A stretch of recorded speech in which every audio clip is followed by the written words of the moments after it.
Bonsoir, chers téléspectateurs de Code 243. Il est à mes côtés, Freddy Molanga, que je ne présente plus. Bonsoir, Freddy. Bonsoir, Abraham. Bonsoir, chers téléspectateurs. Et en face de nous, nous avons Franck Boula, qui est de l'autre côté de l'Atlantique, en France. Bonsoir, monsieur Franck Boula. Bonsoir, monsieur Freddy Molanga. Bonsoir, monsieur Abraham Lokabamba. Nous avions promis aux téléspectateurs de parler de ce livre qui a suscité beaucoup d'intérêt, qui continue à susciter beaucoup d'intérêt. Exactement. Le livre de Ngwanda et de Patrick Mbeko, non, plutôt le livre de Mbeko, de Patrick Mbeko et de Ngwanda.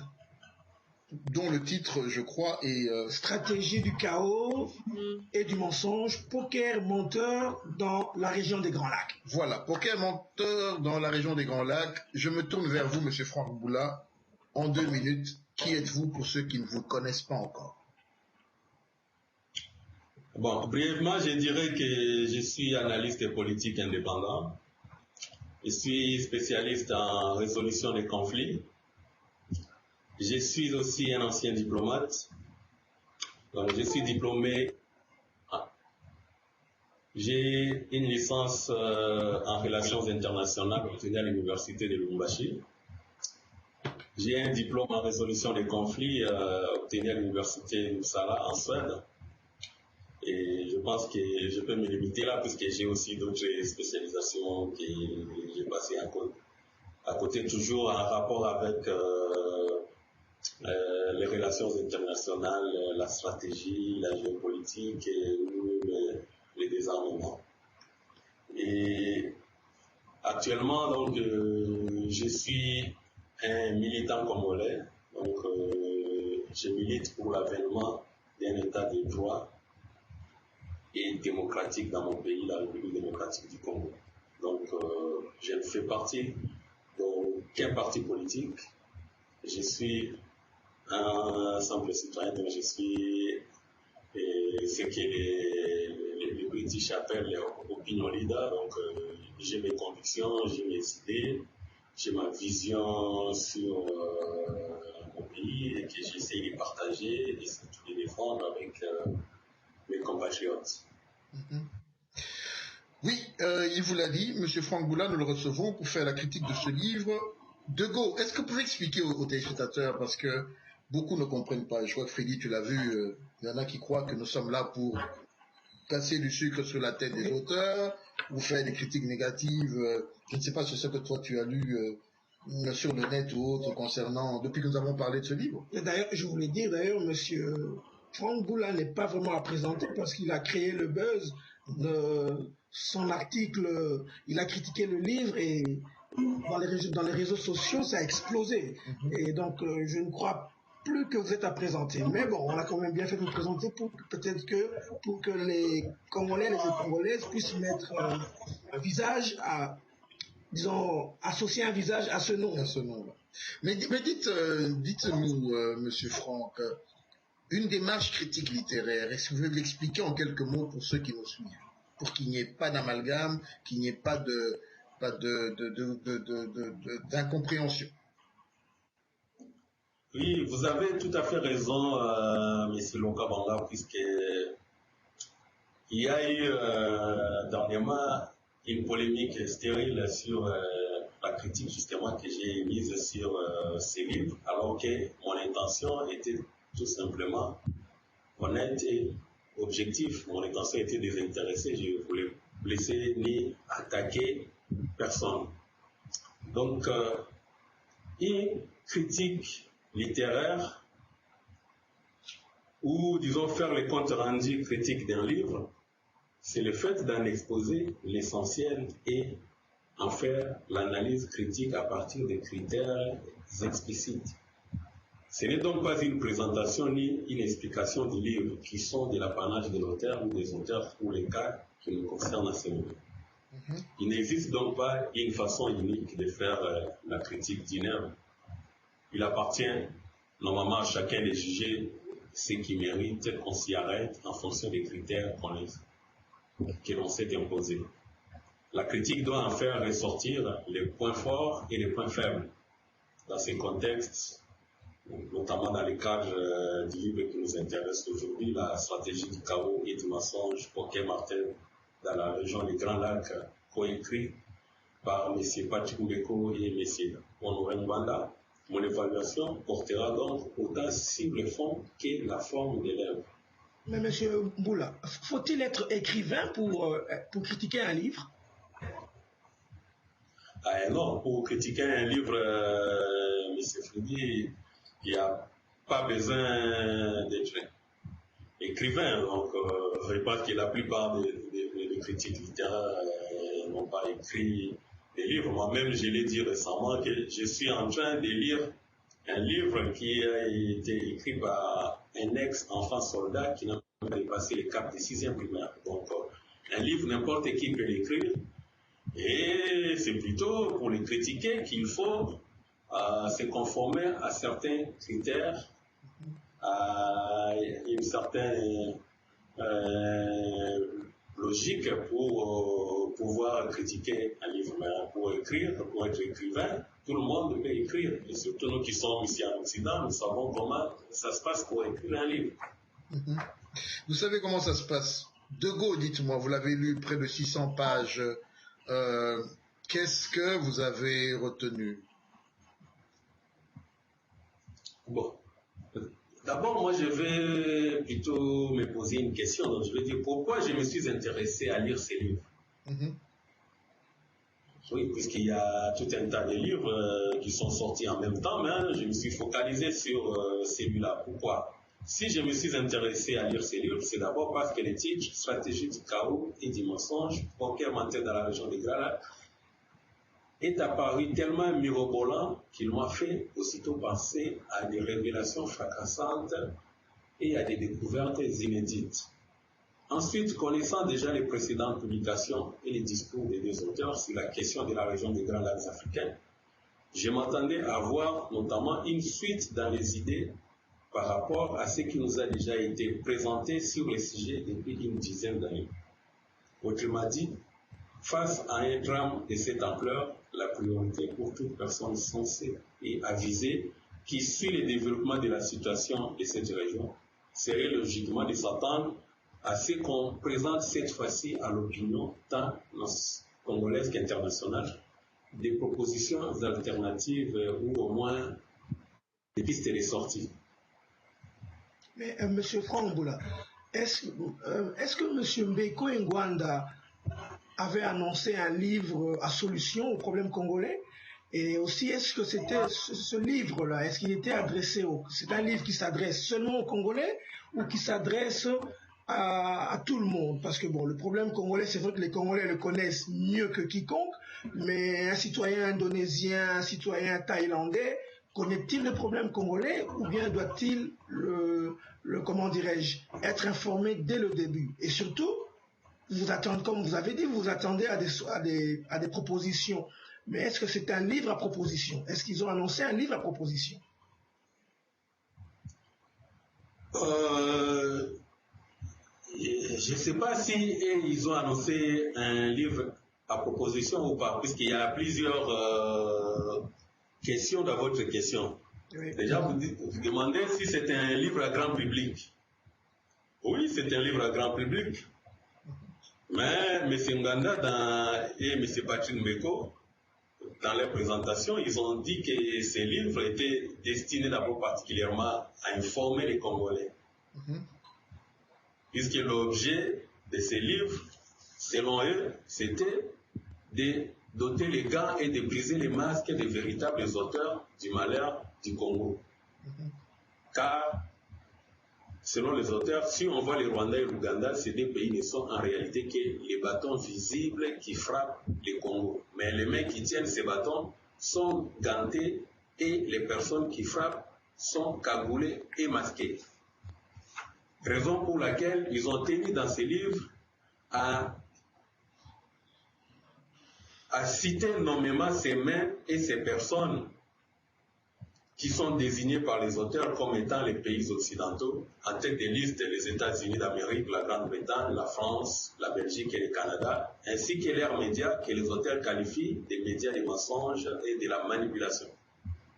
C'est dans ce contexte que les auteurs ont recouru à l'histoire passée et récente de la RDC, ainsi qu'à leurs expériences personnelles, dont celle des messieurs Honoré Nganda. Toutefois, ils ont abondamment pioché de nombreuses références dans leurs précédents ouvrages pour démontrer l'implication des Occidentaux, pas seulement leur gouvernement, mais aussi leurs entreprises multinationales et leurs médias dans ce qu'ils appellent la stratégie du chaos, c'est-à-dire la volonté de faire de la RDC en particulier et de la région des Grands Lacs en général un no man's land, c'est-à-dire un territoire dévasté n'appartenant à personne et livré aux intérêts des belligérants ou du moins de leurs maîtres. Bon, quitte à savoir si d'autres personnes de nationalité qui ne sont pas congolais peuvent s'intéresser à ces livres, oui, ces livres, je dirais même que c'est un livre qui est bien écrit dans un style soigné, donc c'est un livre même captivant lorsqu'on s'attarde sur les nombreuses anecdotes citées par M. Morin Banda. Cependant, moi, j'ai eu du mal à les classifier dans une catégorie littéraire précise, tant il est une combinaison de mémoires et de livres d'investigation. En effet, les mémoires sont un récit qu'une personne, qui est en règle générale un personnage public, fait par écrit des choses, des événements auxquels elle a participé ou dont elle a été témoin. Tandis que l'investigation, c'est l'étude d'une question grâce à des témoignages, à des informations et à des documents. Or, ce livre, c'est un peu un mélange de tout ça, dans la mesure où l'un des auteurs, M. Honoré Nganda Nzambo, est lui-même à la fois les témoins et les personnages principaux de la plupart des faits et événements cités dans le livre. Il souligne d'ailleurs dans l'avant-propos du livre lui-même ses devoirs des mémoires qu'ils ont tous les deux, Patrick Mbeko et lui-même, pour ne pas tomber dans les travers de leurs aînés qui sont morts en emportant leur bibliothèque. Donc je considère... Allez-y. Oui, allez-y. Oui, non, bon, j'allais simplement dire que donc, je considère pour ma part cette initiative de laisser des mémoires pour les générations futures comme étant une initiative louable, certes, mais en réalité, lorsqu'on se plonge dans les livres, on constate que ce sont des pages choisies d'une partie de l'histoire de sa vie que M. Nganda a mis en lumière en tant que témoin et acteur majeur des événements précurseurs à la tragédie actuelle que vit la RDC. Bon, toutefois, comme je l'ai dit auparavant, il y a de nombreuses informations et des documents sur la création, par exemple, de l'État léopoldien, l'histoire de l'immigration rwandaise en RDC, l'attentat contre l'avion du président rwandais Juvenal Habyarimana, les journalistes rwandais, le rôle du Triumvirat, c'est que ils appellent les 3 K, donc Kaguta, Kagame, Kabila, etc. Donc viennent compléter ces tableaux. Donc selon vous, pour un Congolais, parcourir ces 600 pages, il n'y a rien de nouveau. Pour un Congolais qui suit de près l'actualité du drame, de la tragédie que vit actuellement la RDC, parcourir les 600 pages, il n'y a rien de nouveau. Je ne peux pas l'affirmer de cette façon-là. Donc, je vais un peu nuancer ma réponse ou pas. Puisque, je l'ai dit récemment, je l'ai même dit avec Patrick Mbeko, avec qui j'ai eu l'honneur de discuter. Et même, j'avais commencé à débattre avec lui en tant qu'auteur de ce livre, avant qu'il décide lui-même de voter en touche. Donc moi je dirais plutôt que les deux auteurs ne nous ont pas appris davantage que ce que la majorité des Congolais connaissent généralement sur l'implication et l'influence des puissances occidentales dans cette région. J'entends ici nos compatriotes avisés qui suivent l'évolution de la situation congolaise. Car les deux auteurs ont-ils déjà oublié qu'ils avaient déjà déshabillé ces maîtres impérialistes qui tirent les ficelles derrière les rideaux. Donc si vous regardez leurs ouvrages précédents, M. Mbanda et M. Patrick Mbeko nous ont justement dévoilé qu'ils avaient déshabillé dans ces ouvrages-là les forces occultes qui sont derrière ceux qui sont en train d'agir en République démocratique du Congo. Je ne craindrais donc pas d'affirmer que ce livre est une sorte de pot-pourri de publication des deux auteurs. En témoignent les nombreux passages et références à ces ouvrages-là. Si vous prenez les ouvrages d'Honoré Nganda, Ainsi sonne l'éclat, les derniers jours du maréchal Mobutu qu'il a publié en 1998, vous prenez les crimes organisés en Afrique centrale, révélations sur les réseaux rwandais et occidentaux, dans lesquels l'auteur affirme déjà que son objectif était de lever les voiles sur les réseaux occultes occidentaux, les multinationales et les chefs d'État qui se livrent à la prédation minière au financement de l'instabilité et de la pauvreté en Afrique centrale. Vous associez celle de Patrick Mbeko, le Canada dans les guerres en Afrique centrale, publié en 2012, le Canada et le pouvoir Tutsi du Rwanda, publié en 2014, dans lesquels lui-même Patrick Mbeko affirme vouloir démontrer avec force et arguments terribles la duplicité qui existe entre le pouvoir Tutsi rwandais et les politiciens canadiens. Vous avez lu l'essentiel de leur livre écrit « La stratégie du chaos et du mensonge ».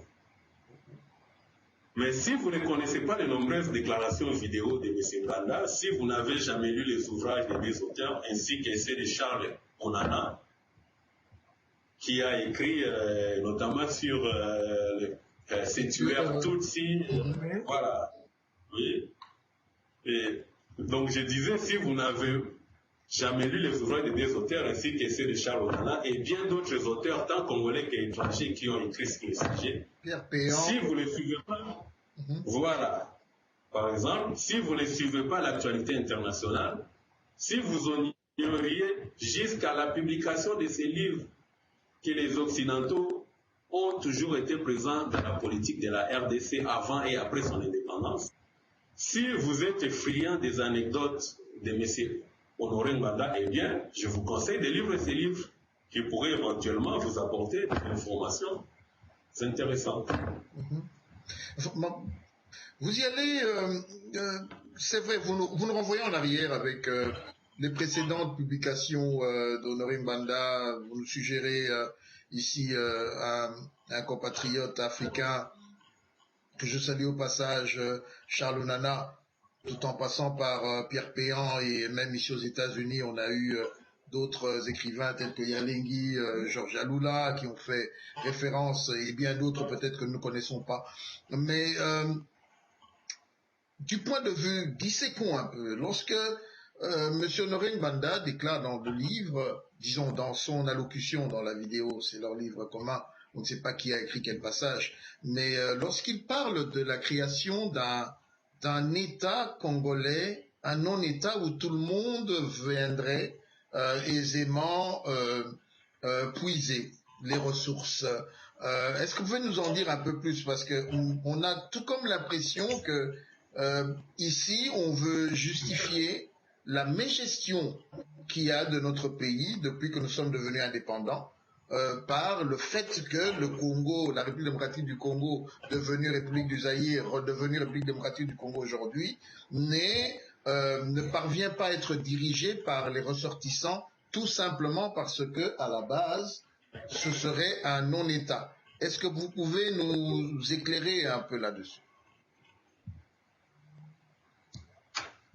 Je peux juste dire un mot, puisque je pense qu'il appartient, comme je l'ai dit au début, il appartient aux auteurs d'expliquer ce qu'ils ont voulu dire dans leurs livres. Si les auteurs étaient encore en face de moi, on aurait pu peut-être en discuter, en débattre sur leurs idées. Donc moi, je ne vais pas parler à leur place pour ne pas être accusé de les avoir compris à l'envers ou d'avoir altéré leurs idées. Mais je pense que M. Nganda, quand il parle de ça, il dit que le Congo, donc,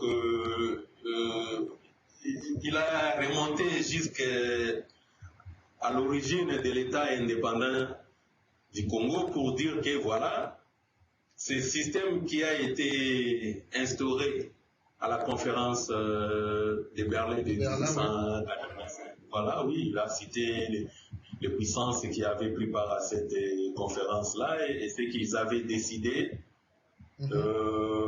concernant la République démocratique du Congo. Donc M. Nganda, il a voulu donc essayer de transposer cela sur la situation actuelle de la République du Congo, pour dire que voilà, à cette époque-là, comme on avait décidé pour que les puissances, les autres puissances, qui étaient en majorité les puissances occidentales, puissent laisser au roi Léopold II les mains libres sur la République démocratique du Congo d'alors. Donc il fallait qu'il accepte de faire des concessions, c'est-à-dire notamment la liberté de commerce et la liberté de navigation sur les bassins du fleuve Congo et un tas de choses qu'on lui avait demandé, notamment qui concernent tout simplement donc faire de la RDC, principalement les bassins du fleuve Congo, un cours d'eau international ou un circuit international où tout État peut circuler pour commercer. Donc, à l'époque, bien sûr, il n'y avait pas encore les moyens de communication développés comme on a actuellement. Donc, les colonialistes, quand ils avaient atteint l'Afrique, donc ils passaient soit par route ou bien par les cours d'eau, par le fleuve, par des rivières. Et on a voulu internationaliser les bassins du fleuve Congo, notamment par cet acte général de Berlin. Et je pense que même le cas de la RDC n'est pas le seul. Donc le cas du Congo n'est pas le seul, puisque je me souviens même qu'en 1888, même le canal de Suez, même le canal de Suez, il a été internationalisé. Il a été internationalisé pour pratiquement les mêmes raisons, donc pour faciliter les trafics entre les grandes puissances.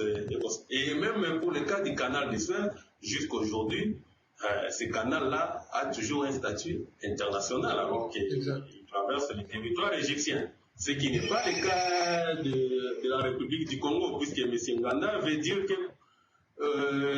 puisqu'il y a les systèmes de prédation qui prévaut actuellement en République démocratique du Congo, il y a toutes sortes d'États et de réseaux mafieux qui viennent faire leurs affaires au Congo. Donc le Congo actuellement ressemble à cet État du Congo indépendant, à cet État léopoldien qui n'avait aucun statut et qui permettait à ce que tous les États viennent librement commercer et faire ce qu'ils voulaient sur le territoire du Congo.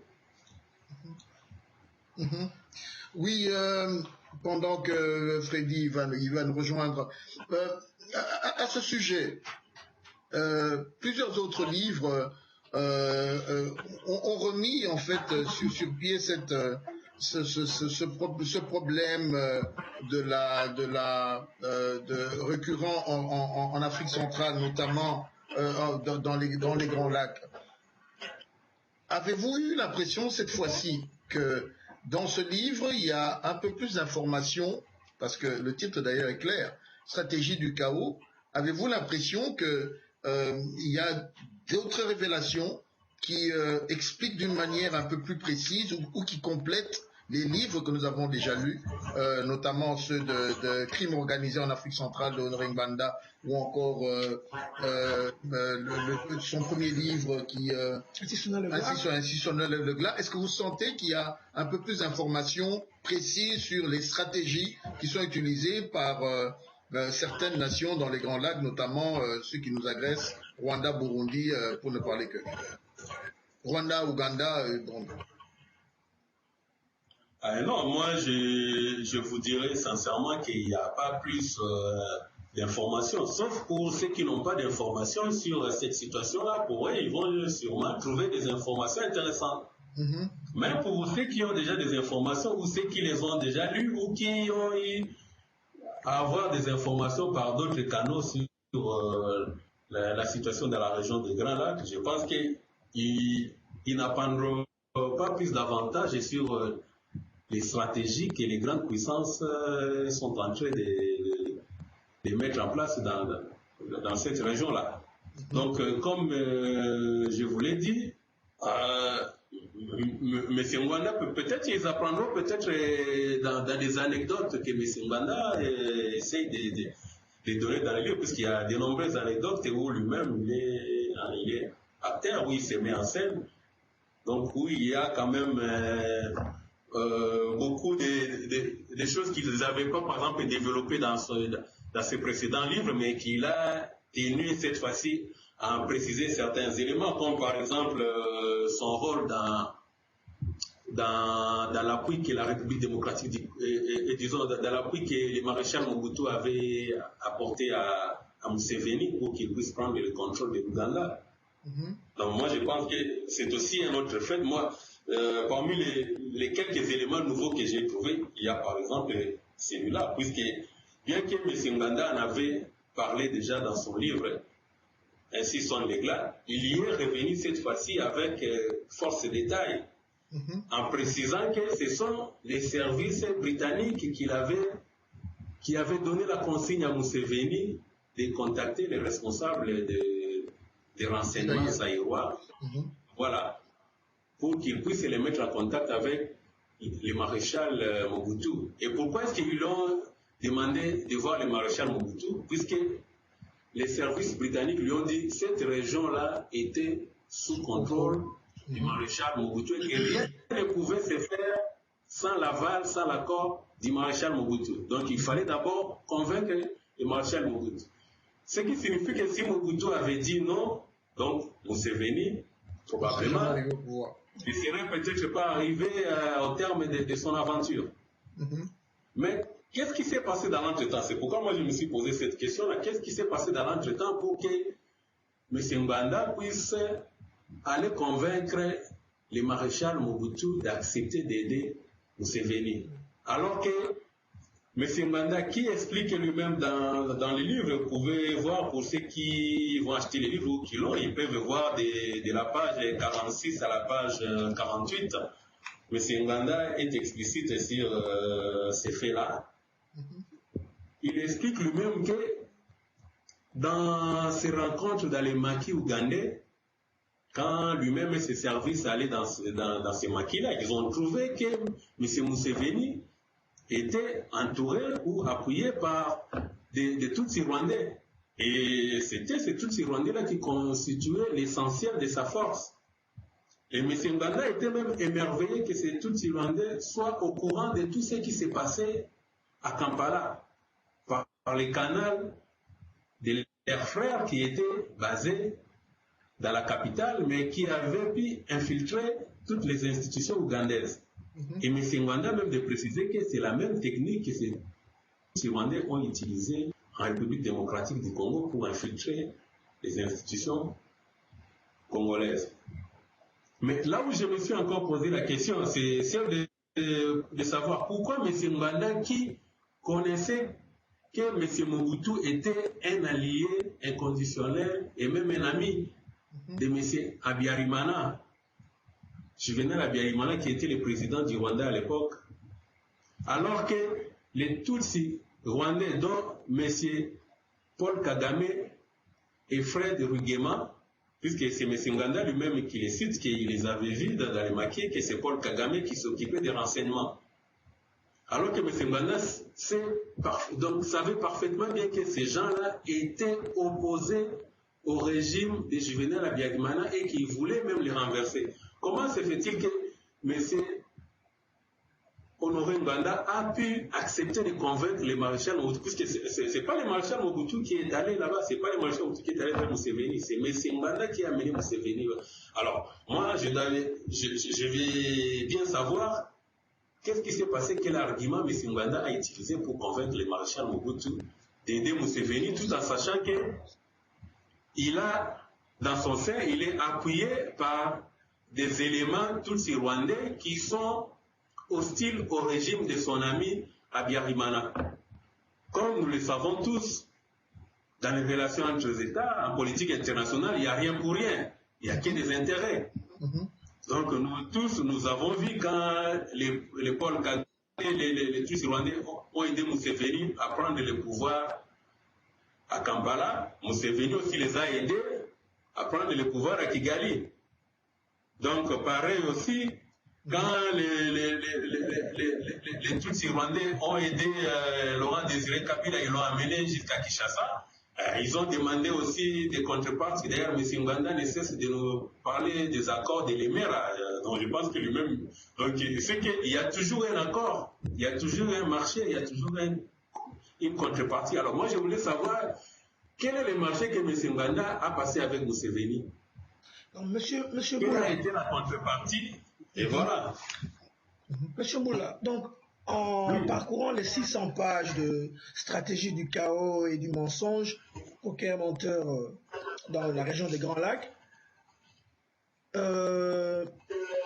les responsabilités congolaises de la tragédie que vit le Congo aujourd'hui ne sont pas mises en évidence, selon vous. Parce qu'apparemment, dans le livre, M. Mbeko et Ngwanda expliquent très bien que, et ils ont plutôt M. Ngwanda explique comment il avait bien compris comment est-ce que le pouvoir Tutsi avait infiltré l'Ouganda. Mais il n'a pas compris comment est-ce que ces mêmes Tutsis ont infiltré le pouvoir au Zaïre. Mais dans les 600 pages, est-ce que quelque part les responsabilités zaïroises ou congolaises sont-elles mises en évidence? Non, justement, M. Ngwanda ne met pas en évidence les responsabilités congolaises ou zaïroises de l'époque. Donc je pense que si on essaie de parcourir les 658 ou 57 pages du livre, donc vous allez voir que M. Nganda et Patrick Mbeko, ils ont essayé de délimiter leur analyse à partir de la période commençant par disons les péripéties de la démocratisation de la République démocratique du Congo, ainsi que la fameuse rébellion de Banyamulenge. Donc, ils ne sont pas allés plus loin. Donc, pour M. Ngwanda, donc,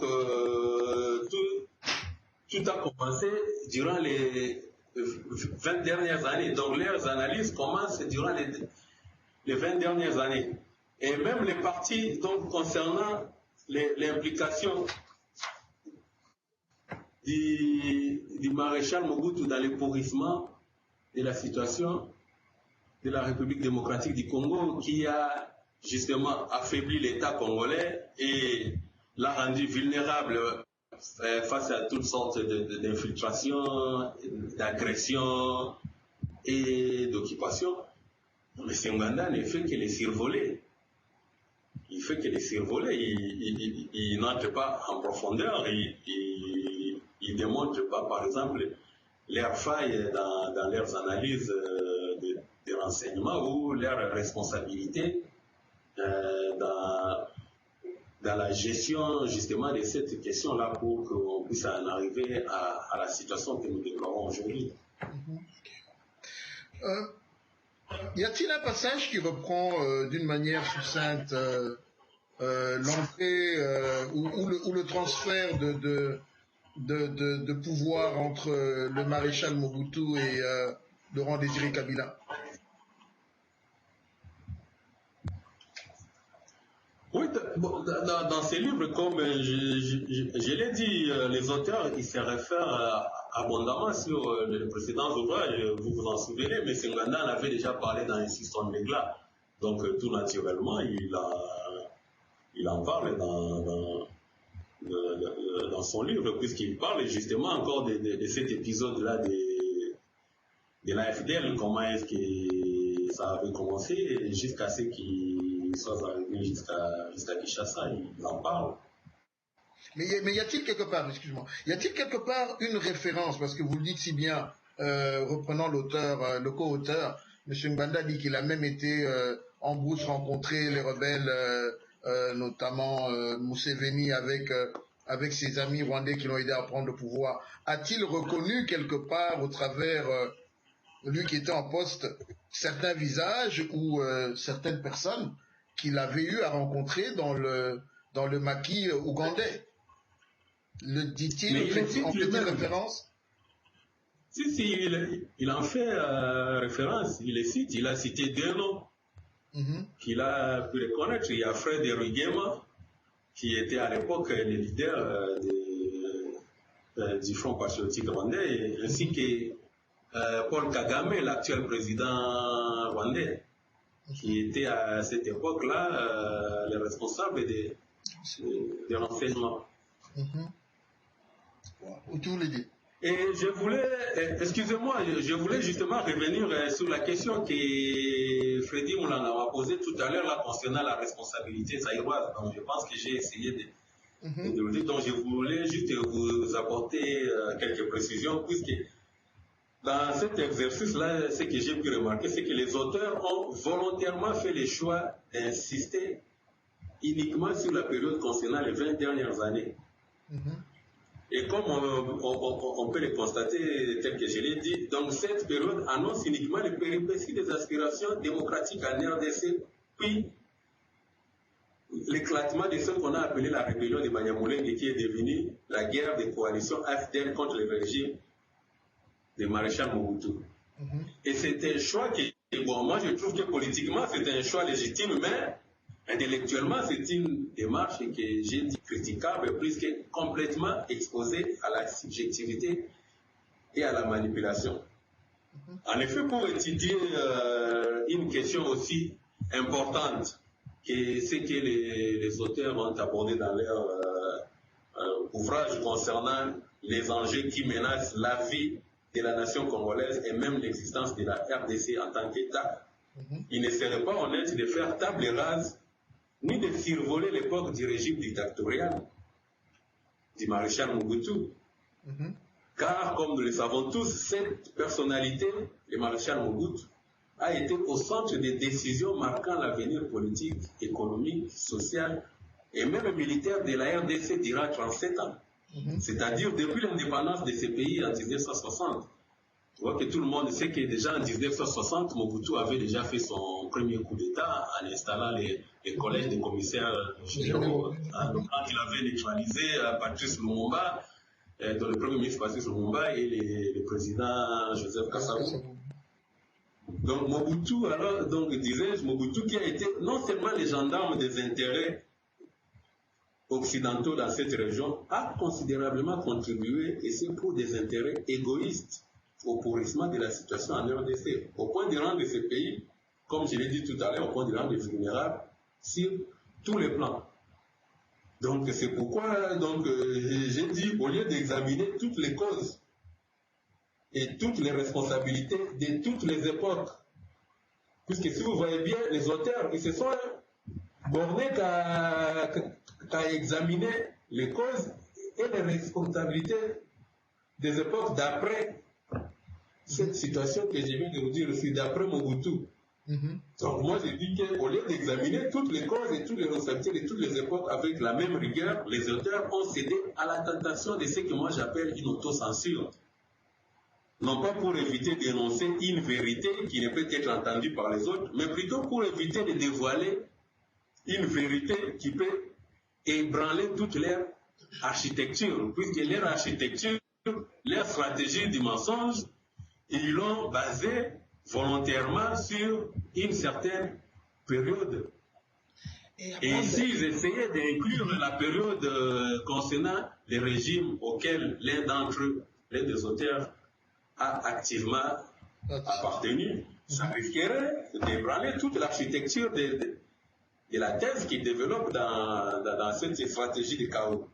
Pourquoi je dis dans cette optique, leur discours sur cette période apparaît à la fois comme un témoignage, un plaidoyer, une justification, puisqu'on a vu M. Ngwanda aussi, il en profite pour essayer de se justifier sur certains faits qu'on essaie de lui mettre sur les dos ou qui lui collent sur la peau, hein, notamment sur les massacres des chrétiens ou ce qu'on a appelé les massacres des étudiants de Lubumbashi. Je pense qu'il a eu à s'en expliquer.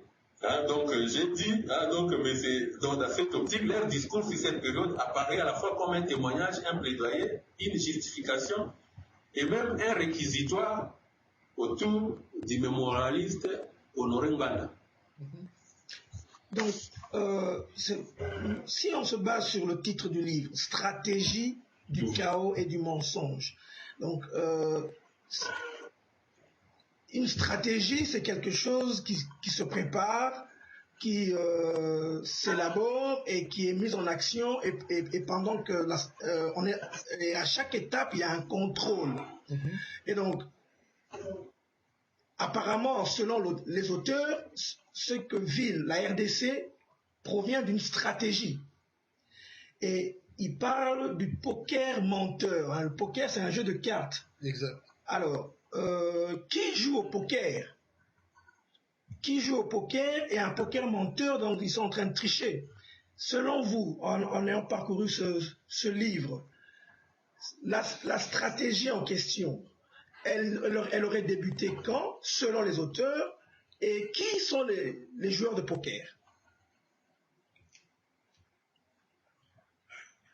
Donc, votre question, je pense qu'elle est un peu liée à ce que je venais de dire tout à l'heure, notamment quand il demande quand est-ce que ça aurait commencé selon les auteurs. Donc, pour les auteurs, ça a commencé quand Mobutu a déclenché les processus démocratiques en RDC et qu'on a commencé à lui mettre le bâton dans les roues. Donc, c'est à ce moment-là que, selon les auteurs, bon, je dirais particulièrement M. Nganda, parce que je ne pense pas que Patrick Mbeko aurait vécu cette période-là. Aurait vécu cette période-là. Donc, selon lui, ça a commencé à ces moments-là. Et les joueurs du poker, selon lui, ce sont les Occidentaux. Donc, il n'y a aucun Congolais, aucun Zaïrois. Selon l'auteur, il n'y a aucun Congolais, aucun Zaïrois sur la table du jeu de poker. Non, mais les Zaïrois, les Congolais, selon les auteurs, disons, ce sont comme ce qu'on dit des sous-traitants. Donc, ce sont des marionnettes qui sont utilisées, c'est des pions. Okay. C'est des pions. Donc, c'est pourquoi même moi, je me suis même posé la question, donc une question fondamentale sur les motivations réelles et la sincérité des auteurs, dont l'un d'entre eux a été pendant une très longue période un maillon important dans la chaîne de cette stratégie du chaos et du mensonge, en jouant la marionnette entre les mains gantées, c'est-à-dire des services occidentaux, si la scène de cette région de Grand Lac, et en exécutant de basses besognes pour des intérêts étrangers de ces mêmes visages masqués. C'est à lui qu'on a fait recours pour faire aider Museveni par le maréchal Mobutu. Donc c'est que lui-même, il a été activement soit un pion, et je ne dirais pas que ça a été un acteur, mais il a été un pion dans ce jeu-là. Y a-t-il une référence de la situation en Angola? Parce que nous savions qu'à l'époque du Zaïre, l'UNITA était en contact avec le maréchal. Y a-t-il une référence de ce que les services ou M. Nganda, qui était à l'époque en charge de la sécurité, fait-il une référence à la guerre de l'Angola jusqu'à son indépendance? Y a-t-il une référence dans le livre? C'est comme je vous ai dit que les auteurs, ils ont fait le choix d'insister sur certains éléments et pas sur d'autres. Bon, là, ça se comprend. Donc, quand on parle de sa vie dans un livre... On la montre du bon côté. Voilà. Quand on parle de sa vie, donc, il est illusoire de croire à une vérité absolue. Car on peut soit oublier des moments de son existence, on peut manquer d'objectivité sur sa propre vie, on peut omettre volontairement des aspects de sa vie que l'auteur ne veut pas rendre public. Tout comme aussi on peut ajouter des éléments fictifs dans son récit. Et tout comme aussi on peut faire des choix d'écrire sur une grande partie de son existence et de ne pas en écrire sur une autre partie qui pourrait déranger ou qui pourrait vous mettre en cause ou vous impliquer dans ce que vous-même vous êtes en train de dénoncer. En fait, moi, je me rappelle, il y a quelques années, M. Patrick Mbeko avait annoncé la sortie de son livre. À l'époque, il n'était pas encore en contact avec M. Ngwanda. Et si mes souvenirs sont bons, la première fois qu'ils se sont vraiment parlé, c'était lors d'une émission sur Africa numéro 1, où M. Ngwanda a été invité, M. Patrick Mbeko et un journaliste rwandais.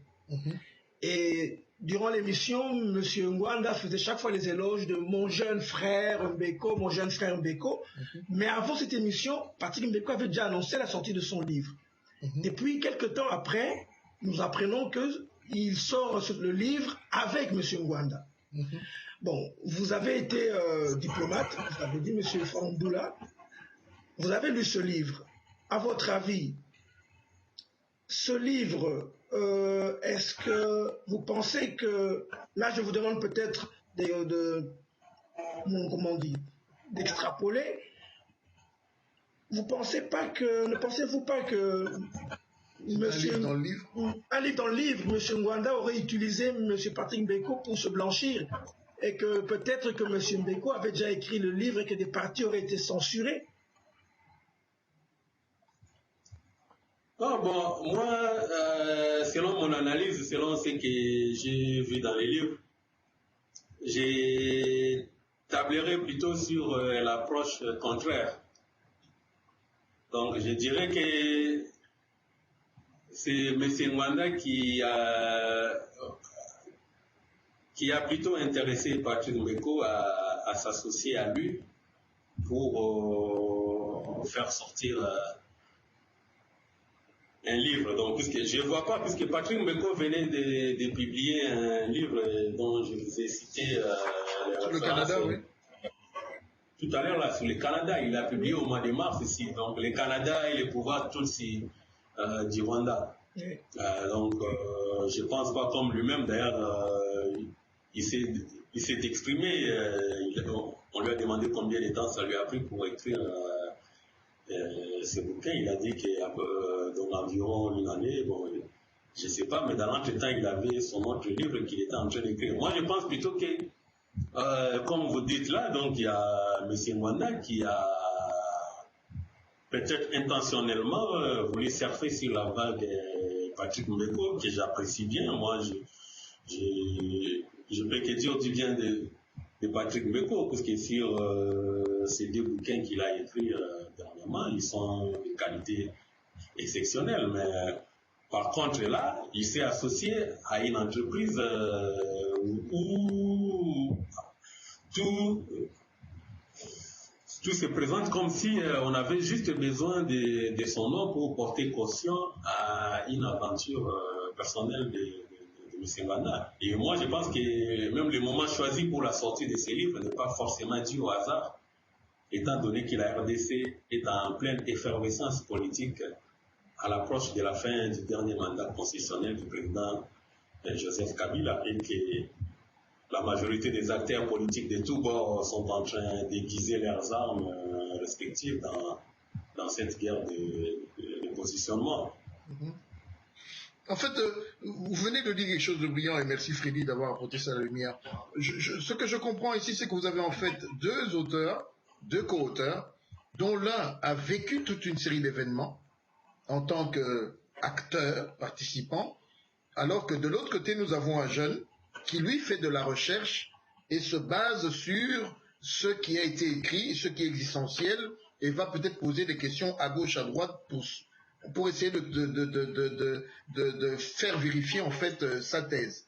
Et le danger dans cela, c'est que sans avoir lu le livre, je peux déjà, je vous ai dit, lorsque je vous parle, je visualise, j'aurais l'impression qu'au niveau même de la lecture, il y a des passages qui sont très imagés parce que c'est du vécu, c'est du fluide, c'est des histoires vivantes, et d'autres peut-être passages beaucoup plus où la narration est un peu plus difficile, il y a des questionnements et on n'a pas une assurance en fait parce que l'auteur fait en fait pose des questions. Il n'a pas vécu, il va peut-être donner plusieurs références et tirer à gauche à droite, alors que de l'autre côté, un co-auteur, comme vous le dites, a lui vécu des événements d'une manière claire, on a les références, et j'espère que le livre nous renvoie aussi à d'autres livres qui sont pas ceux-là que les auteurs ont écrits. J'espère qu'on nous réfère à d'autres éléments qui pourraient peut-être aujourd'hui nous amener à avoir une meilleure compréhension. Parce que si on lit les mêmes auteurs, bon, finalement, on va comprendre et le style et savoir où l'on va. Non, bon, c'est effectivement ça, ce que vous venez de dire. Donc, en lisant les livres, déjà, si vous avez déjà lu les précédents ouvrages des auteurs, au moins vous saurez faire la part des choses dans ces bouquins, savoir qui a écrit quoi. Et en fait, c'est la question. En fait, excusez-moi, monsieur, voilà. C'est la question que je voulais. C'est le prolongement de la question d'Abraham. Vous avez lu les bouquins de Patrick Mbeko, vous avez lu les bouquins de Ngwanda. Ils ont chacun un style. En lisant ce livre, est-ce qu'il c'est un livre de deux auteurs ou c'est un livre d'un auteur? Je dirais que c'est un livre des deux auteurs, mais dont l'un des auteurs est beaucoup plus prédominant dans le livre, dans ce sens qu'il est à la fois auteur et personnage principal du livre. Puisque dans ce livre, vous allez voir, on parle abondamment des faits, comme on l'a dit tout à l'heure,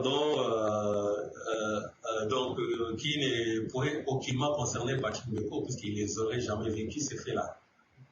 Et c'est M. Ngwanda lui-même qui s'est mis en scène, donc je dirais dans les trois quarts des faits racontés dans ce bouquin, on parle plutôt de M. Ngwanda. C'est M. Ngwanda, comme j'ai dit, tout tourne autour de ce personnage. Après, il y a quelques parties, je ne dirais pas que tous les livres parlent que de ça, mais les 80% des livres, donc il y a ce qui concerne M. Ngwanda et la contribution de Patrick Mbeko. D'ailleurs, vous verrez que la contribution de Patrick Mbeko tourne beaucoup plus aussi sur le Canada, les questions concernant l'implication du Canada. Mais il y a des faits qu'ils ont tirés aussi d'autres auteurs, d'autres écrivains qui ont parlé par exemple sur l'immigration rwandaise, disons les origines de l'immigration rwandaise en République démocratique du Congo. Donc là, ils ont par exemple cité un auteur, là, Dieudonné Mutambala Neba, donc ils s'en sont abondamment inspirés, et même là, on comprendra que c'est M. Ngwanda dans la narration. Dès que vous voyez les styles, puisqu'on connaît les styles de M. Ngwanda, si on la lit, on verra que là, c'est encore sa patte à lui. Donc, il s'est inspiré de ce monsieur-là qui est aussi un chercheur originaire du Sud Kivu, qui a été dans beaucoup. Donc, il a été plusieurs fois membre du conseil provincial du Sud Kivu. Il y a aussi quelques parties aussi où il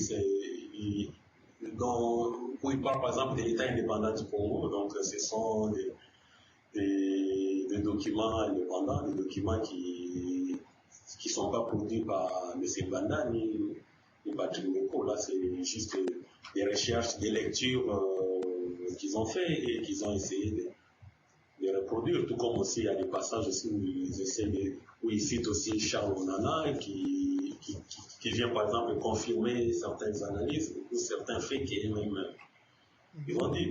Et même là, et même quand il parle aussi des médias, il parle des rôles néfastes des médias occidentaux, mais j'ai été curieux de voir que ils se sont servis de certaines déclarations des médias tels que RFI, lorsqu'ils abordaient dans leur sens.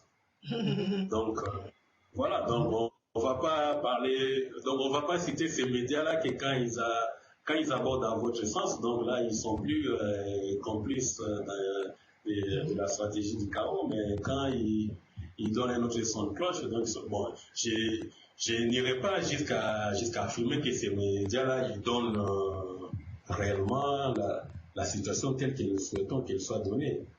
Bien sûr que ça a évolué, mais il y a quelques années, il y a une dizaine d'années, on n'attendait pas vraiment la question de la RDC dans les médias occidentaux. On attendait que la version rwandaise, mais ça a évolué suite au travail de beaucoup de compatriotes congolais qui ont travaillé là-dessus, dont notamment vous-même, il y a aussi M. Mbanda, M. Mbeko, ainsi que bien d'autres qui ont travaillé là-dessus. Donc, on ne peut pas nier les rapports dans cette évolution-là. En fait, Abraham, tu sais très bien que les Congolais, c'est un peuple très compliqué. Et ceux qui nous suivent aiment beaucoup la polémique. Alors, j'ai une question à poser à M. Mboula. M. Mboula, vous avez été diplomate. Avez-vous travaillé avec M. Ngwanda?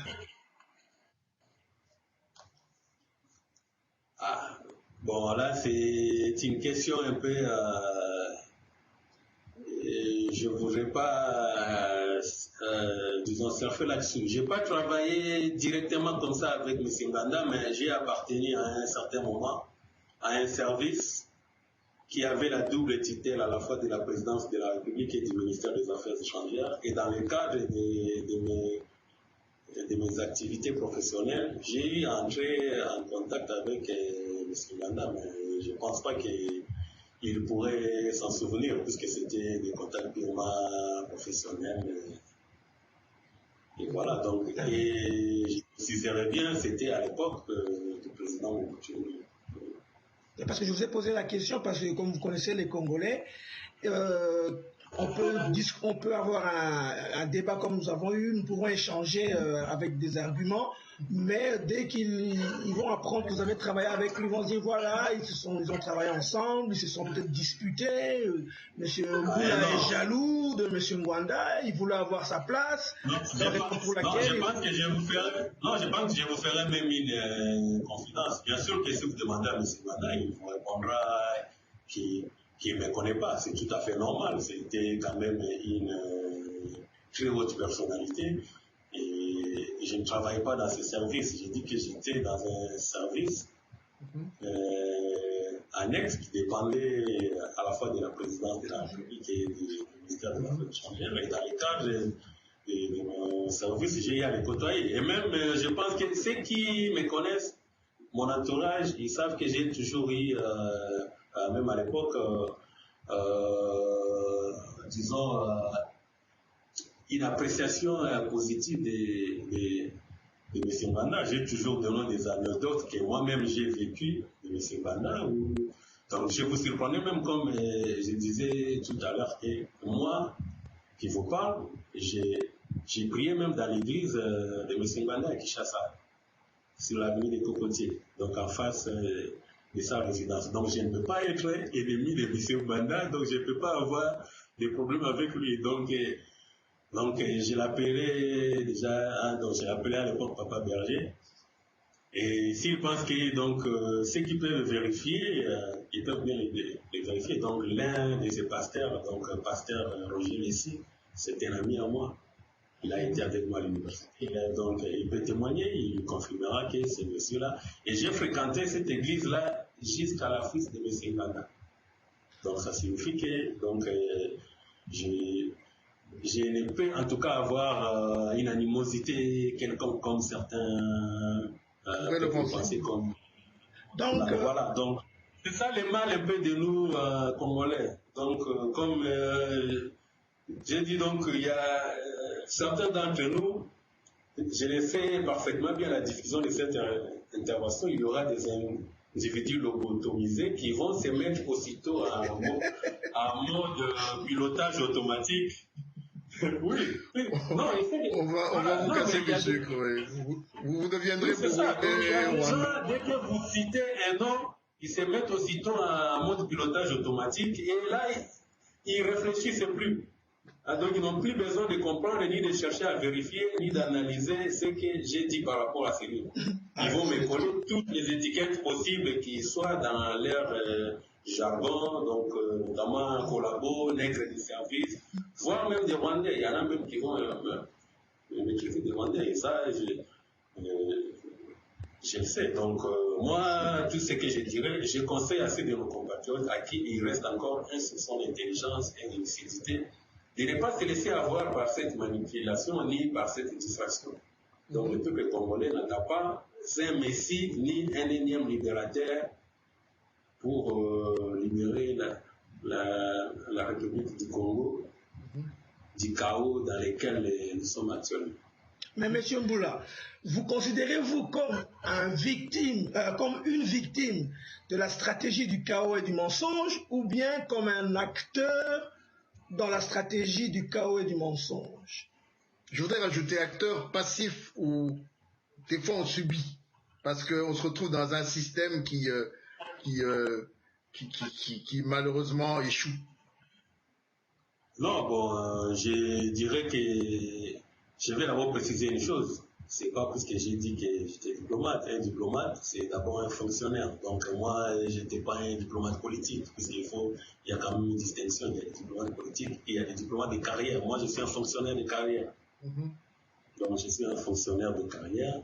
Et en tant que fonctionnaire, donc j'ai servi mon pays. Donc il y a ce qu'on appelle quand même en droit la continuité de l'État. Donc j'ai servi mon pays à l'époque de Mobutu, tout comme j'ai servi mon pays avec le président Laurent Désiré Kabila, et même le président actuel Joseph Kabila, j'ai servi une année avec lui. Donc, une question franche. Voilà.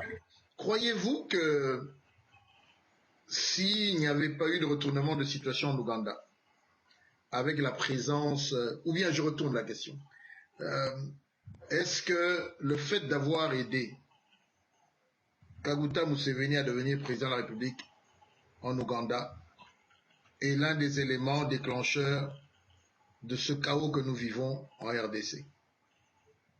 C'est-à-dire une mauvaise évaluation de cette action-là, sans voir les intérêts, les implications, parce que c'est fort si vous me dites que dans les 40, vous m'avez même cité les pages, 43e à la 46e page, donc au tout début de ce livre, l'un des auteurs, l'un des auteurs, M. Ngwanda, reconnaît qu'il a activement aidé un homme suite à la demande de la communauté internationale, donc attestant lui-même qu'il a été utilisé par la communauté internationale qu'il décrit aujourd'hui, que cette communauté internationale ne nous a pas imposé, mais a demandé. Donc nous avions toujours le choix. Quand je dis nous, en tant que citoyens zaïrois, nous avions le choix, et lui en étant à la tête, de pouvoir dire non, ou d'apprécier en fait l'avènement d'un nouveau pouvoir en Ouganda. Ayant constaté de lui-même, oui vas-y, allez-y, ayant constaté de visu qu'il y avait également des sujets rwandais qui supportaient en fait cette installation, il y a eu une mauvaise lecture qui nous a poussé quelques 10-15 années après à vivre, c'est-à-dire en fait de dire que M. Ngwanda assied la branche sur laquelle il s'asseyait, qui était le pouvoir de Mobutu. Donc lui-même a été l'élément déclencheur du départ du maréchal, sans le savoir ou le sachant. Qu'en pensez-vous? Le pire dans tout ça, c'est qu'il dit lui-même que dans le Maquis, il a constaté à quel point ils avaient infiltré la capitale Kampala. Mais nous savons aussi que les mêmes Tutsis ont infiltré Kinshasa. N'a-t-il pas vu que Kinshasa était infiltré comme Kampala avait été infiltré et comme Kigali avait été infiltré avant? Je pourrais même pousser plus loin, excusez-moi. N'y avait-il peut-être pas un deal en sous-bassement? Je vous fais avancer là-bas, parce qu'il y a ceux qui le disent en coulisses, que peut-être il y avait c'est possible, c'est comme je l'ai souligné là, il faut savoir que dans les relations internationales, il n'y a que les intérêts qui comptent. Il n'y a rien pour rien, personne ne peut aider. C'est comme même là aujourd'hui quand nous crions sur les Occidentaux, mais les Occidentaux ils voient que leurs intérêts. Donc nous pouvons pleurnicher, nous pouvons. Donc ce ne sont pas des philanthropes, même leurs entreprises, les multinationales, quand ils viennent chez nous. Donc, ils ne se comporteront jamais en philanthrope. Alors, quels étaient les intérêts de M. Ngwanda? Voilà, donc c'est ce que... Quels étaient les intérêts de M. Ngwanda, à votre avis? Non, donc à mon avis, je me suis aussi posé cette question-là, puisque pour moi, j'ai aussi noté cette négligence coupable. Cette négligence coupable de sa part. Et moi, je considère tout simplement comme une trahison. C'est une trahison, puisque je me dis, pour poser un tel acte, on ne le fait pas gratuitement, soit qu'il y a eu un intéressement ou je dirais même financier ou même un gain personnel. D'autant plus que les aïeux de Mobutu n'avaient rien à gagner avec un Museveni sous les bottes de tous ces Rwandais. Donc les aïeux de Mobutu n'avaient rien à gagner d'avoir un voisin qui a des alliés. Voilà. Et même si Ngwanda a tenté de présenter ses faits déterminants, puisque dans les livres, Ngwanda, quand il présente ses faits, il les présente sous un autre angle, il ne les présente pas sous l'angle que nous voyons. Mais ce que nous devons plutôt souligner, c'est que ces faits-là constituent un tournant majeur dans la suite des événements qui se sont produits dans cette région. Puisque dès l'arrivée de Museveni au pouvoir à Kampala, il naquit la rébellion du FPR. Oui. Voilà. Et cette rébellion du FPR a entraîné l'assassinat du président Juvenal Habyarimana. D'où est né le génocide rwandais. Et du génocide rwandais est née l'invasion de la RDC par des réfugiés hutus rwandais, ainsi que des Interahamwe. Et cela a poussé le président Kagame a trouvé des prétextes pour envahir la République démocratique du Congo en soutenant ces conglomérats d'aventuriers comme la FDL. Et de la FDL, il est né toutes les guerres de l'Est dont on parle aujourd'hui, avec les violences, c'est avec tous ces corollaires, les violences sexuelles, les pillages des ressources minières de la RDC. C'est grave. Donc vous voyez, c'était ce qu'on dit, donc en quelque sorte, c'était un domino, donc c'est vraiment une cascade. Donc il y a de quoi s'intéresser à ces faits-là. C'est pas puisqu'on lui a vu ou quoi que ce soit, mais moi je me dis que puisque lui-même dans les livres, ce qui est grave, c'est que lui-même dans les livres, il précise que il n'était pas obligé, on ne lui a pas forcé la main. Puisque même à Museveni, on lui a seulement donné une consigne à Museveni. Ngwanda lui-même dit, on a donné la consigne à Museveni, si vous voulez qu'on vous aide, il faut que Mobutu marque son accord. Donc ça signifie, en d'autres termes, si Mobutu n'avait pas donné son accord, on n'allait pas aider Museveni. Et on n'allait pas arriver à ce que nous déplorons aujourd'hui. Puisque Museveni, c'est lui qui est la tête du triumvirat, justement, que M. Ngwanda est en train de dénoncer dans le livre ici, quand il dit que les trois K, il est décrit comme les 3 K, Kaguta, Kagame, Kabila. Voilà. Et il dit que Museveni, qui est l'architecte, il est présenté comme une structure d'une maison, une structure de bâtiment. Il dit que voilà, c'est Museveni qui est l'architecte. Et les autres, il y a un maître d'ouvrage et un maître d'œuvre. Dites-moi. Alors, quand toi, tu as... Voilà. Oui, allez-y, parce que là, ça me vient, excusez-moi de l'interrompre. Mais lorsque le maréchal déclare, on m'a poignardé dans le dos, quelle allusion fait-il? Quand il déclare, il est président de la République, on m'a poignardé dans le dos. Qu'avait-il voulu dire avec, maintenant que nous découvrons et que les langues se délient, qu'avait-il vraiment voulu dire? Est-ce que c'était un coup de l'extérieur ou bien de l'intérieur lui-même? Parce qu'il y a une anecdote, je ne sais pas si c'est dans le livre. Les peuples que vous poignardez, les preuves que vous poignardez dans les dos, je pense que quand le maréchal il est dit, il se réfère quand même à une anecdote qui concerne justement César et Brutus, donc qui s'est passé dans l'Empire romain, où l'empereur César a été poignardé par un de ses proches. Donc, quand on vous poignarde dans les dos, ça ne peut être qu'un de vos proches. Exact. Ça peut pas être, voilà, ça peut pas être quelqu'un de loin. Donc, le maréchal, quand il est dit, ça signifie tout simplement qu'il a été poignardé par ses proches.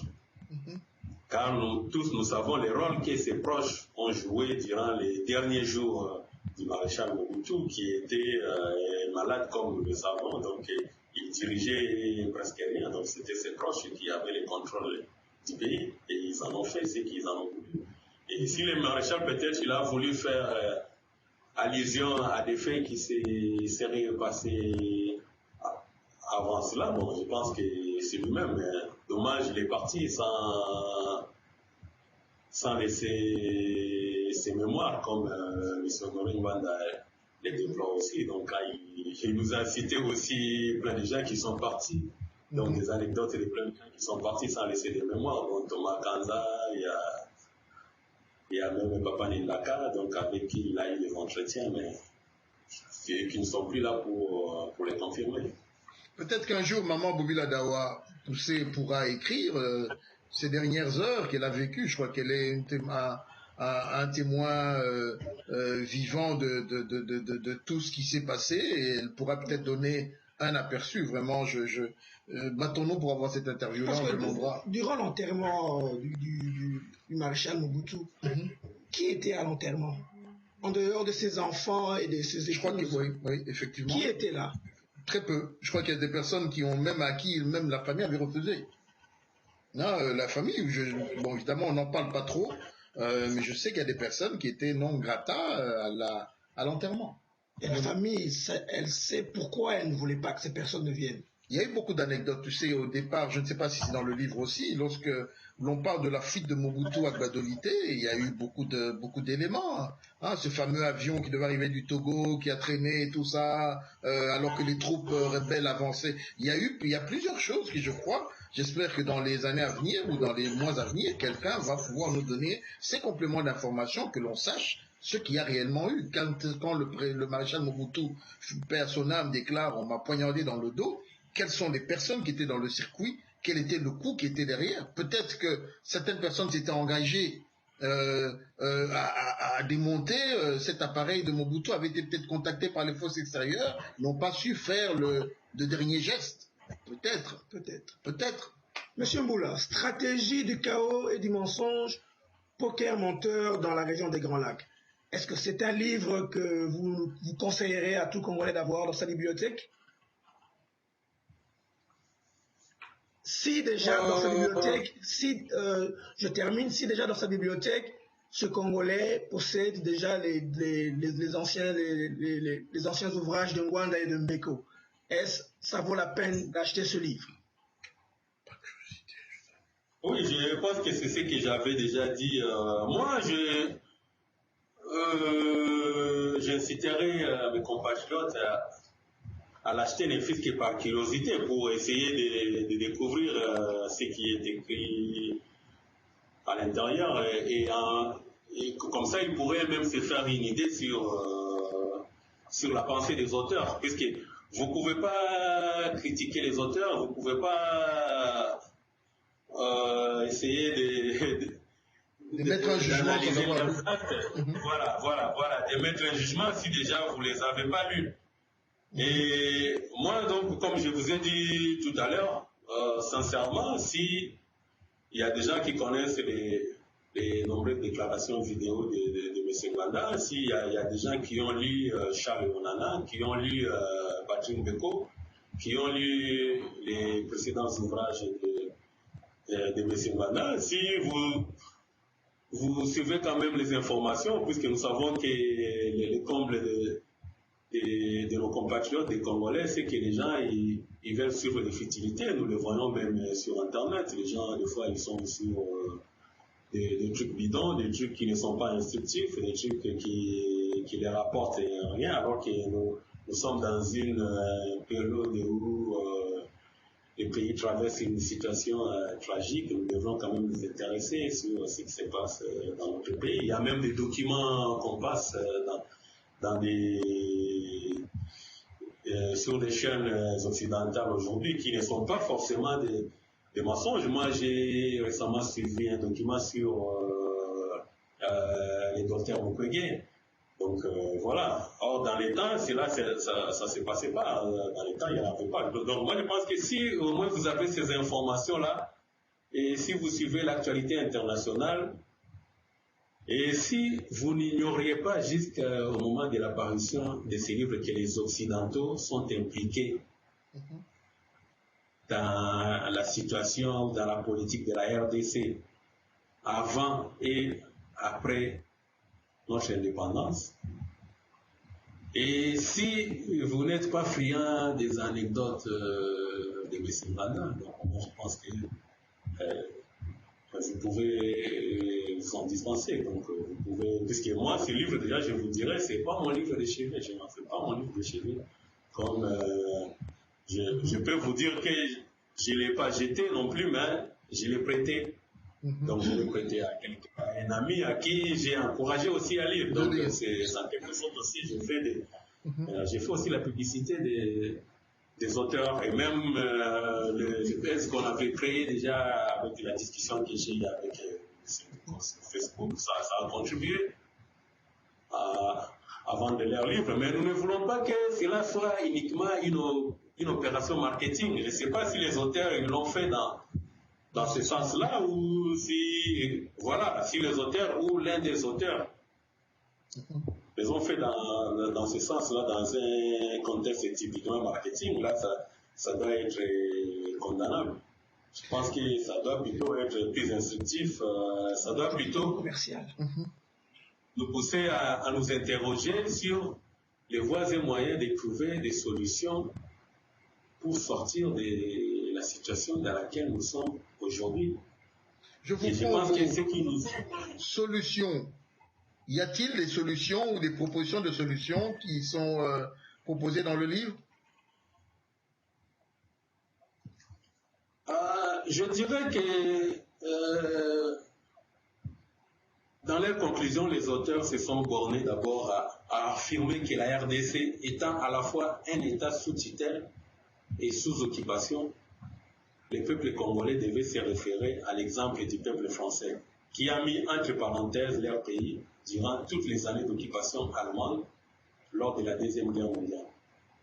Cependant, j'ai compris les auteurs, ils ne disent pas comment cette théorie de la mise entre parenthèses de la RDC donc, peut s'appliquer concrètement. Ensuite, M. Patrick Mbeko et M. Noé Ngwanda, qui auparavant ont estimé qu'il était naïf, voire criminel, de distraire le peuple congolais avec les débats sur les élections démocratiques et sur la révision constitutionnelle, ont poussé leurs verve révolutionnaires jusqu'à déclarer leur admiration pour la forme équivalente de démocratie populaire qui permet aux travailleurs d'imposer réellement leur volonté. Forme de démocratie qu'ils opposent paradoxalement à la démocratie multipartiste du pouvoir impérialiste. Alors je me suis posé la question, est-ce simplement une conviction idéologique ou une nostalgie du système du parti-État? Puisque déclarer sa flamme à la démocratie entre parenthèses cubaine, et je me suis dit, sincèrement, pour quelqu'un qui est tombé dans la marmite de l'autoritarisme, il n'y a rien d'étonnant. Donc, comme solution, donc c'est ce que je viens de vous dire là. D'ailleurs, même quand j'ai discuté avec Patrick Mbeko, il a dit qu'ils n'avaient pas de solution miracle.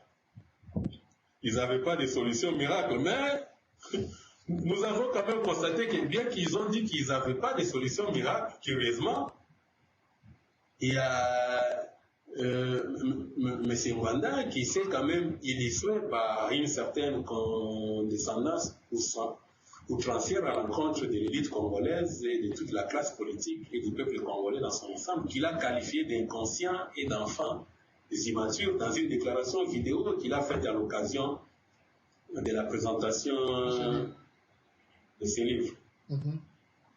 Et je me suis demandé, mais pour qui se prend cet homme alors? Puisque quand il traite les Congolais d'immatures, alors qu'on lui demande tout simplement de nous présenter des solutions ou des pistes de sortie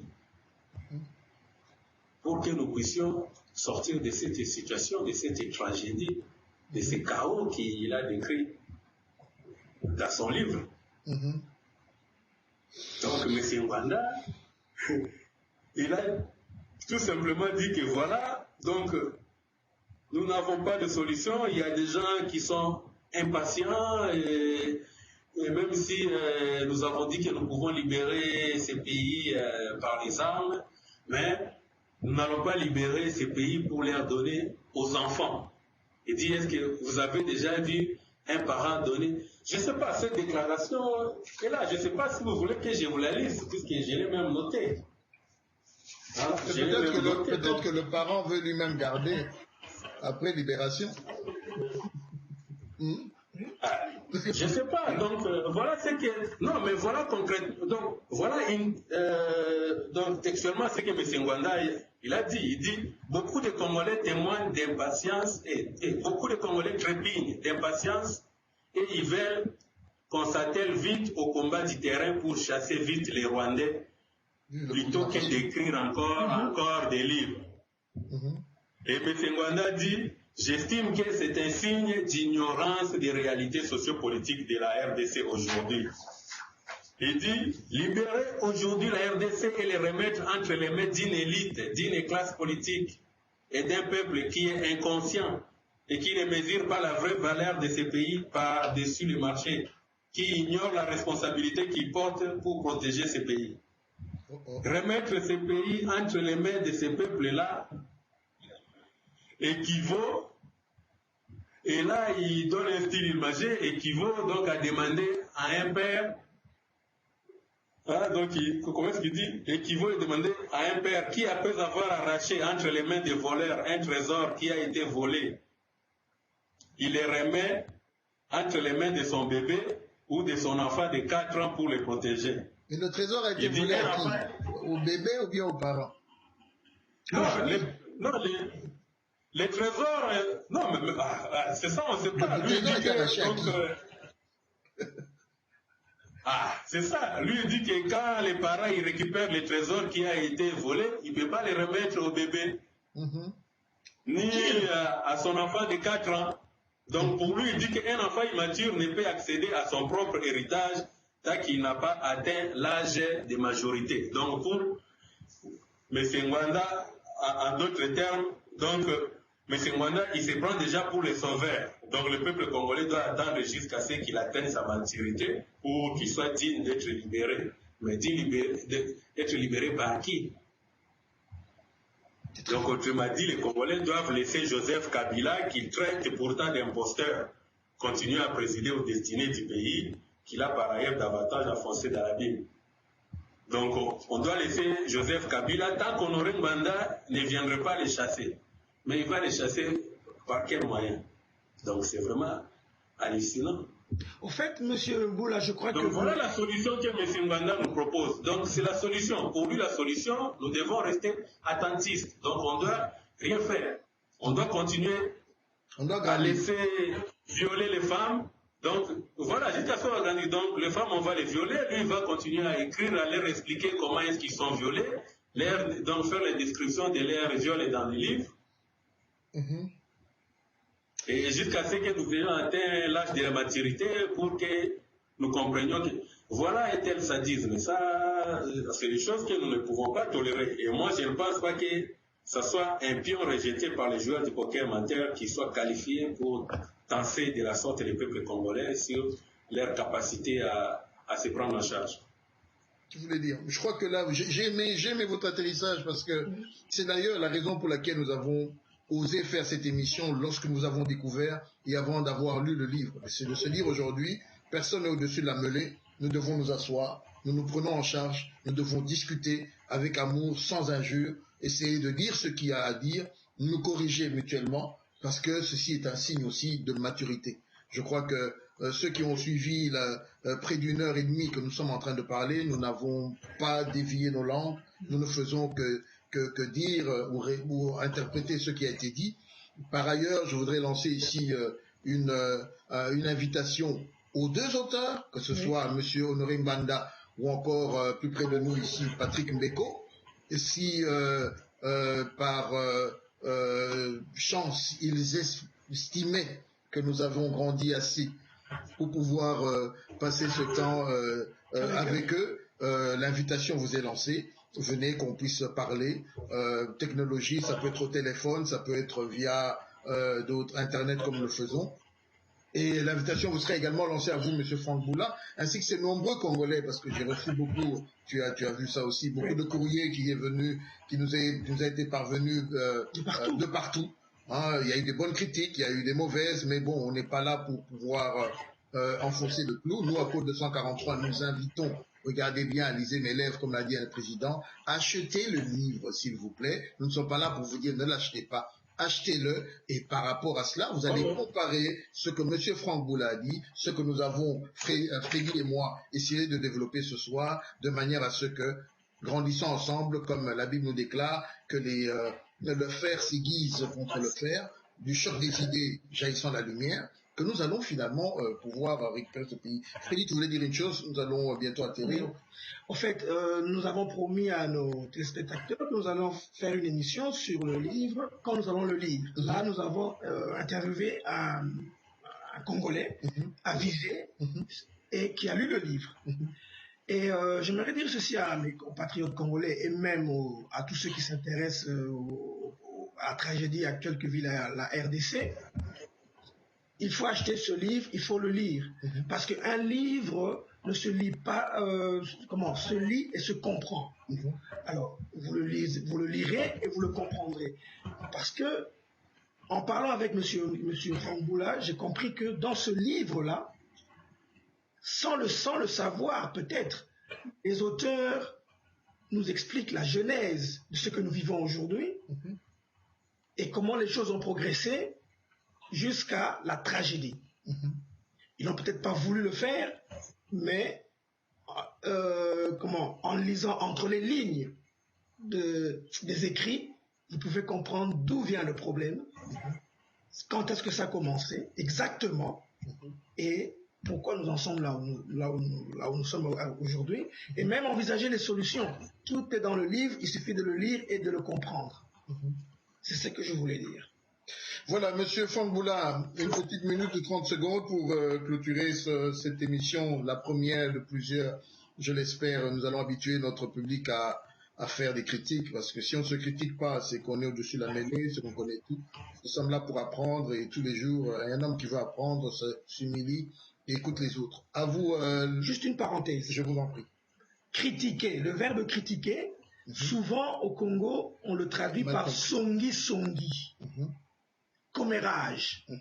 Alors que critiquer peut aussi peut être défini aussi comme cela. Mais il existe des métiers d'ailleurs, les critiques de films, les critiques de livres, ce sont des métiers. Ici à Hollywood, si Hollywood est arrivé au niveau, les films ont la qualité qu'ils ont, c'est parce qu'il y a des critiques de films. Exact. Chaque film qui sort est critiqué, c'est-à-dire décortiqué, et comment dirais-je, les bons côtés, les mauvais côtés sont mis sur la table, et ainsi les réalisateurs, les acteurs s'améliorent. Exactement. Et donc critiquer un livre, on n'est pas en train de faire des commérages, pas du songi. Nous étions en train de décortiquer un livre qu'un compatriote l'a fait pour nous déjà, et nous allons aussi le faire pour le mois prochain. Exactement. Monsieur Franck. Oui, donc là je vais juste dire un dernier mot à l'intention de mes compatriotes. Je ne sais pas, pour bien me faire comprendre, si vous autorisez que je puisse dire en lingala. Allez-y, en lingala, allez-y. Ok. Donc, bandeko na ngai bana Congo, na lingi na limbola mwa moke na mokuse masolo maye nauti kosola na bandeko na ngai Fredi na Abraham. Ezalaki bongo kolo ya livre oyo papa Nganda Nzambo akomaki elongo na ndeko na biso Fredi ndeko na biso Patrick Mbeko. Livre yango titre nango Stratégie du chaos et du mensonge pokémentaire dans la région des Grands Lacs. Masolo na biso ya lelo ezalaki ete nakoka bongo koloba oyo ngai na zwaki ya motuya pe oyo namonaki ya mabe to ya mozindo te na kati ya buku oyo bango bakomaki. Ezalaki te ko toyaki awa swate mpona koloba makambo ube kofinga moto songolo ube koloba makambo ya mabe contre bandeko na biso oyo bakomaki buku wana te.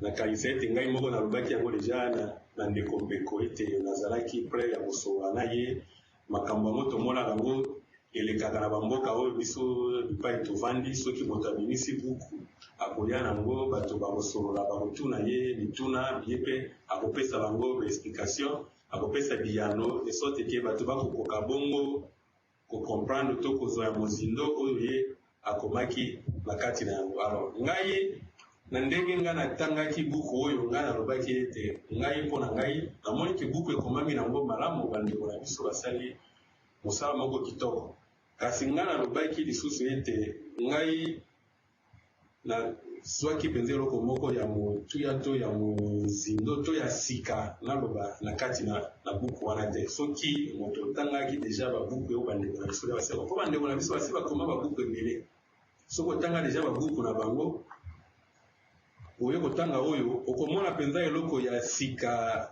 to eloko ya kobakisama. Po eloko ya kobakisama ezali me eloko oyo ezali suite to elandi oyo deja basi balobaki ya liboso namonaki yango te. Yango ete nalakisaki yango awa epai ya bandeko nga nalobi nakuti obele mingi ezali makambo deja bango balobelaki biso deja liboso. Mpona buku oyo bango bakomi sikoyo balobi ete ezalaki bongo po batalisa kwasa balakisa bongo elongi ya bato oyo bazali nsima ya badongolo miso bazali kosala mobulu na kati na mboka na biso. Balingaki bongo balakisa ete bato yango ezali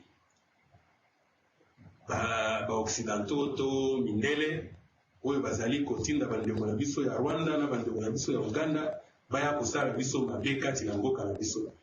Kasi nga alakisaki ete na babuku na bango mosusu bakomaki basi baloba yango deja ke babuku na bango wana mokano nango ezalaki ya kolakisa bazali kosala bazali nsima ya baoyo baza kotia mobulu to matata to mbilinga na kati na mboka na biso. Alors yango nga alakisa bango bimba sikoyo bato yango bokobimisa bango bolumbu mbalaboni, bokolongola bango bilamba mbalaboni, bokolongola bango maske mbalaboni, bokolongola bango gana bango mbalaboni.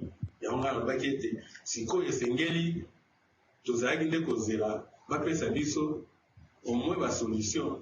Toboyi te baza na basolution miracle tobi te ke solution ekouta kaka epa na bango, mais ntango bino deja bosi bango baya bato ya mayele te, baya bato ya mayele. Patrick Mbeko aza chercheur, papa Nganda mpe aza moto ya mayele asali mingi na mosala ya renseignement, aza na expérience monene. Donc ntango deja bango baza habitué na basituation ya conflit ya bagéopolitique ya politique internationale et que baza na baanalyse, quand même il faut boyeba mpe ndenge ya kopesa basolution po conflit nyonso esukaka toujours na solution. Il faut ezala na résolution. Ngai bozomona ngai mpe nasala étude ya résolution de conflit, donc nayebi ete conflit nyonso po résoudre conflit bien il faut nano oyeba bacause nango pour résoudre yango a partir ya baconséquence te. Po eloko mosusu yo ozokanisaka ezali cause mais eza nde conséquence.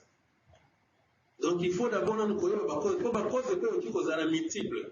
Ngai nayebi ete ntango makambo oyo ya Congo ebandaki, ntango mobulu ya Congo ebandaki, nazalaki na mboka ya Suède na défendant déjà situation oyo ya Congo liboso na mindele, puisque tozalaki justement na kelasi oyo ya résolution de conflit. Bango moko bakamwaki balobi ete non situation oyo etalisi biso ya kolakisa ete bapaya Donc bamboka bapayana bana mboka basangani mpona koatake mboka na bino alobi na classification de typologie biso tosalaka ya résolution des conflits oyo bino ezali te donc ezali eloko moko exceptionnel ezali réalité moko nouvelle. Donc yango moni ntango mosusu mwa badifficulté wana ezalaki depuis ebandeli bato baza kotatone mpona kozwa basolution puisque liboso bayebaki kaka conflit ezalaki soit rébellion donc ezali bana mboka kaka bango moko basangani batomboki eke balobi baatake bakonzi ya mboka na bango to mpe mboka mosusu eatake mboka mosusu baconflit oyo eyebanaki baconflit classique ezalaki yango wana oyo akoloba ete na bana mboka na bapaya na baentreprise étrangère siki bamultinationale na bareseau mafie tomoni na barebele ya bamboka mosusu bakomi koya kosala mbilinga na kati na mboka na biso eza makambo moko nano esalema na mokili te.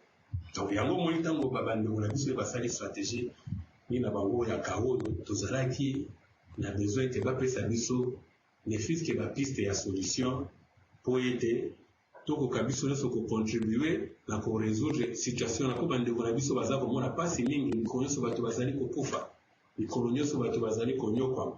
Donc nga nakanisi ete esengeli biso nyonso tozala na esprit wana ya ouverture ya kolinga koyoka baninga po moto moko aza na vérité te eza te ke soki bino bokomi buku elakisi ete bino bolobi nyonso. Je pense que même papa mbanda alobaki yango na intervention na ye eza te po bango bakomi buku te balobi nyonso mayeke azali kozela bacritique mpe ye mpe alobi ete ezali ete abi donc moto ya lingio ya solo ezali ete eza te oyo atangi buku na yo mpe alobeli eloko te abi moto wana akoaporte eloko moko te mais ezali moto oyo atangi buku na yo mpe alobeli eloko ate eloko yango esepelisi yo te ntango mosusu ekoki mpe kofaire avancer yo ke oyo ameliore buku na yo ntango mosusu cette fois-ci ezalaki objectif na bango te ke baluka bapiste ya solution ubie bite na bango ezalaki kaka baselimite na kobimisa na poasa bato bazali nsima ya bambinga ezali oya na mbala ya nsima nakanisi ete bakoluka kokende un peu plus loin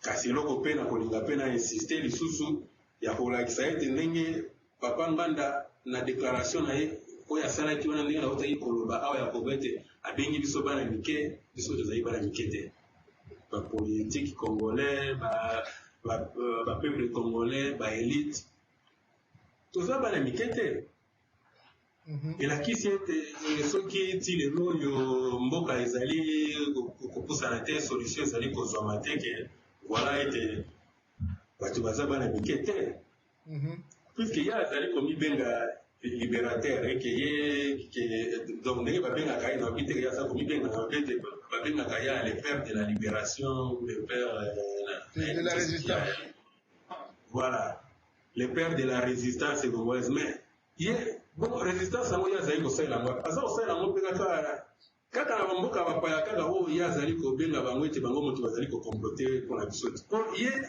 parmi basolution oyo azali kopesa biso na kati na buku na ye alobi ete tosala lokola bafrançais ndenge basalaka résistance na ntango ya occupation mais bafrançais ntango basalaka résistance na bango tozalaka na barésistant epuis bamosusu bazalaka na France libre de Gaulle azalaka na France libre na Londres mais ye nganda ye sikoyo tokotia ye place nini soki ye amimoni ete ye azali de Gaulle mais de Gaulle akendaka na Allemagne nazi te seke ye soki ye aza kovanda esika ya bato oyo azoloba ke bazali à la base ya stratégie ya kaona ya masonge oseke toki oloba neti eza neti de Gaulle aye kovanda esika ya banazi mpo asala résistance na ye contre occupation na France donc omoni ke ezali na sens moko te donc eza soki bandeko baza kopesa basolution soki bandeko mosusu baza koloba ete fo tokota mpe na ndenge ya koluka basolution politique ezali te kaka to bandeko yango baza kolabo to baza soki ndenge nini te po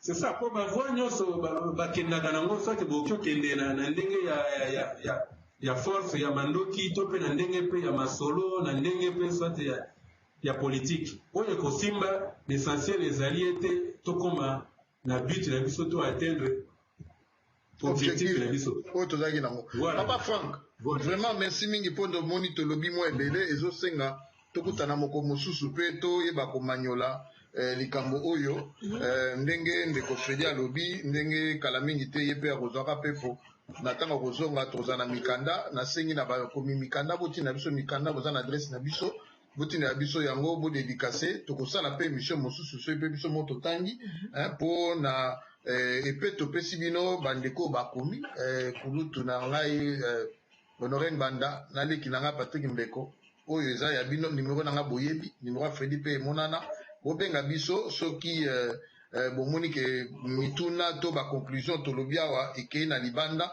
soki correction esengeli tozali koluka nde solution ya komema mboka na biso liboso awa okati na biso moto ya libanda aza te biso nyonso combattant biso nyonso patriote résistant congolais 100% tolia panga na fufu donc awa toyaki te mpo totyola moto toyaki mpo tosala mosala mpo mboka na biso toyeba kosikola yango mpo tomoni tosi tokoli na yango nazongi na lopoto chers téléspectateurs de Code 243. J'étais en compagnie de mon collègue que vous avez l'habitude de voir aujourd'hui, Fredi Monanga, qui a beaucoup de surprises pour vous pour 2015. Et nous avions ce soir invité Franck Boula à partir de la France. Par la magie d'Internet, nous avons fait cette émission dans des conditions que vous voyez. Nous vous demandons aussi de critiquer ce qui a été fait. Votre numéro, votre email adresse newscode243@gmail.com. Je répète, newscode243@gmail.com. Sur nos pages Facebook, vous pouvez réagir. Numéro de téléphone, le 01 240 432 16 14. Freddy, peux-tu donner le tien, s'il te plaît? Le 1 202 509 7288. Voilà, ici, le répète encore une fois, comme ça, vous avez... 1 202 509 7288. Voilà, vous avez les deux numéros. Nous vous demandons aussi massivement acheter ce livre. Faites-vous une idée de ce qu'il y a dedans, parce que nous ne voulons pas... Des frères se sont investis, ont passé du temps à faire de la recherche, lisez-le. Nous avons fait une critique dans le sens, une critique objective pour pouvoir dénicher ce qui est important pour l'exposer. Merci Monsieur Franck Boula pour votre participation et ce temps que vous avez passé. Je sais qu'il est très tard à Paris, en France plutôt, vous n'êtes pas à Paris. Merci pour tout ce qui s'est passé. Mesdames, Mesdemoiselles et Messieurs, vous êtes bien sur Code 243, nulle part ailleurs. Bonsoir. Bonsoir, merci.